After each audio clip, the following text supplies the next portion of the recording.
Baik, Assalamualaikum warahmatullahi wabarakatuh. Pada kesempatan ini, saya akan mempresentasikan hasil desain instalasi radiologi dengan simulasi menggunakan Redshield berpandu pada protokol NCRP. Protokol NCRP yang lebih spesifik di sini adalah NCRP 147 tentang Structural Shielding Design for Medical X-ray Imaging Facility. Langsung saja masuk ke layout desain yang telah dibuat. Ini layout desainnya, dibuat menggunakan software umum. Jadi di sini ada koridor, kemudian flow-nya itu pasien masuk menemui resepsionis, lalu masuk ke ruang tunggu. Ini adalah toilet opsional. Ini tempat pekerja beristirahat. Kemudian jika memang membutuhkan instalasi CT scan, pasien akan dimasukkan ke sini. Nanti di sini ada mesin CT scan-nya. Bentuknya menghadap kayak gini, duran. Kemudian ruang kontrolnya di sini untuk CT scan. Jikalau menggunakan X-ray konvensional biasa, maka masuk ke wilayah ini. Ini nanti ada tabelnya. Lalu ini adalah dark room, ruang gelap. Kemudian ini ada control room untuk X-ray. Di sini dikasih beberapa hiasan agar nggak banyak orang yang mendekat ke ruangan ini. Kalau di sini kan jelas ya, mungkin orang jarang berdiri di sini karena memang di sini kan flow jalan. Coba kan di sini bisa jadi ada orang yang duduk-duduk karena di pojok. Untuk pertimbangan lebih baik lebih menjauh, jadi lebih baik dikasih dekorasi. Jadi untuk biar nggak orang di sana gitu. Ini juga dikasih penghalang, jadi hamburan. Misalkan ketika dibuka pintunya, dia masih terhalang oleh koridor ini. Next, masuk ke bagian red shield-nya. Pertama, ditentukan skala dari desain yang telah dibuat. Di sini diambil skala segaris ini adalah 5 meter. Jadi kemungkinan ruangan ini sekitar 5 kali 6 meter. 5 kali, kalau ya mungkin 5 kali 6, 5 kali 7 meter untuk ruang CT scan. Ini diambil line-nya sebesar 5 meter, lalu diterapkan ke semua. Jadi nanti setiap garis yang sepanjang pixel ini artinya 5 meter kalau di aslinya. Setelah itu, menentukan shielding design goals dan wilayah okupasi. Di sini berpandu pada NCRP 147. Jadi kalau di sana dibagi dua area, ada control area dan uncontrol area. Kontrol area ada kontrol adalah ruang yang memang terkontrol, itu digunakan sebagai fasilitas X-ray. Sebenarnya goalsnya adalah setiap minggu itu maksimal 0,1 miligray. Sedangkan uncontrol lebih kecil lagi 0,02 ini yang wilayah lain di sekitar yang tidak termasuk dalam instalasi X-ray. Kemudian okupasi faktor T di sini juga dibagi-bagi. Yang paling ya jelas kalau bagian vitalnya itu nilainya 1, kemudian semakin ke bawah nilainya semakin rendah. Nah, seperti itu, 1, ini 0,5, 0,2, dan sebagainya. Next. Nah, pertama, eh, menentukan wilayah kontrol. Wilayah kontrol ini ada dark room, ada ruang kontrol CT scan, kemudian ruang kontrol X-ray, dan resepsionis.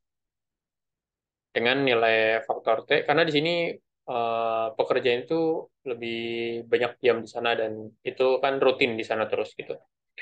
Jadi faktor goalsnya 0,01, ini region 2, bagian X-ray control. Kemudian okupasi faktornya 1, kalau di tabel. Ini ada resepsionis area tuh, kemudian ada X-ray control room, itu juga 1. Begitu juga yang lain, ini mirip semua. Setelah itu didefinisikan bagian ruang pekerja ini ruang kontrol juga.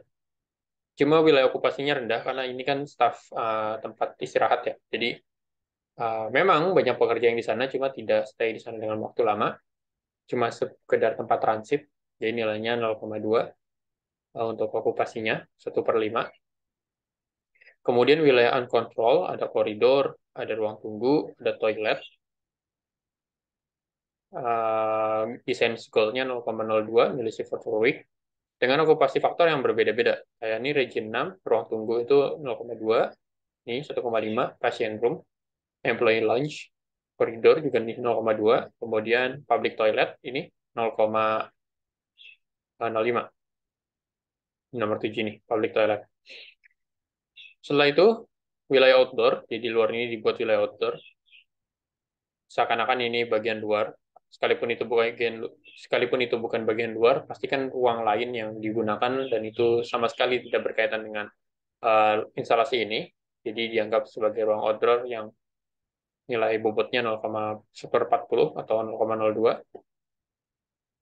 Setelah didefinisikan beberapa wilayah atau region, selanjutnya adalah penempatan CT scan. Ini CT scan-nya ditempatkan seperti ini, dengan pasien per week-nya dianggap 30 yang mengambil protokol head scan kepala, kemudian scan bodinya 30 pasien per week.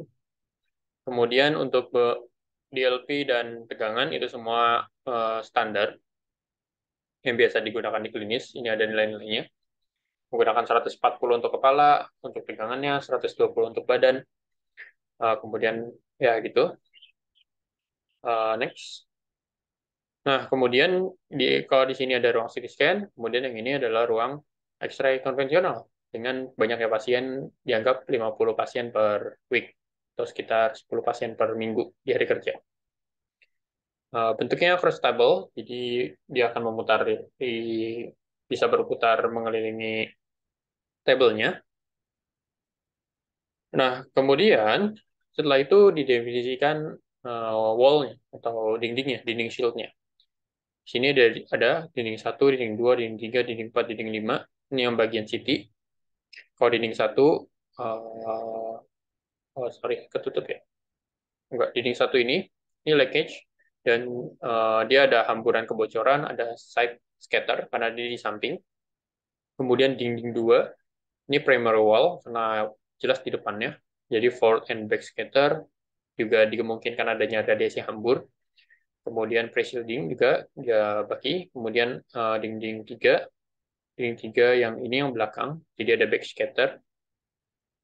Kemudian semuanya dianggap ada radiasi hambur untuk menjaga agar lebih aman ketika ada kebocoran radiasi. Kemudian dinding 4 ini dan dinding 5 terakhir ini. Seperti itu. Kemudian material yang dipilih ini ada 6 dan semuanya dimunculkan agar nanti melihat lebih baik atau lebih sesuai budget, lebih pas untuk membangun dengan material apa. Kemudian next untuk ruang X-ray, ini karena bentuknya agak unik, jadi ada 6 dinding. Dinding dilanjutkan dari yang tadi 5, kemudian ini dinding 6. Dinding 6 ini set scatter, radiasi kebocoran, kemudian dinding 7 yang sebelah sini. Ini sama, set scatter, kebocoran, dinding 8. Ini baru yang cukup berbeda, dia ada back scatter. Kemudian dinding 9 ini ada set scatter. Ini kan karena di samping. Kemudian dinding 10 ini yang primary dindingnya karena sangat dekat dengan table. Seperti itu. Setelah itu desain penentuan pintu.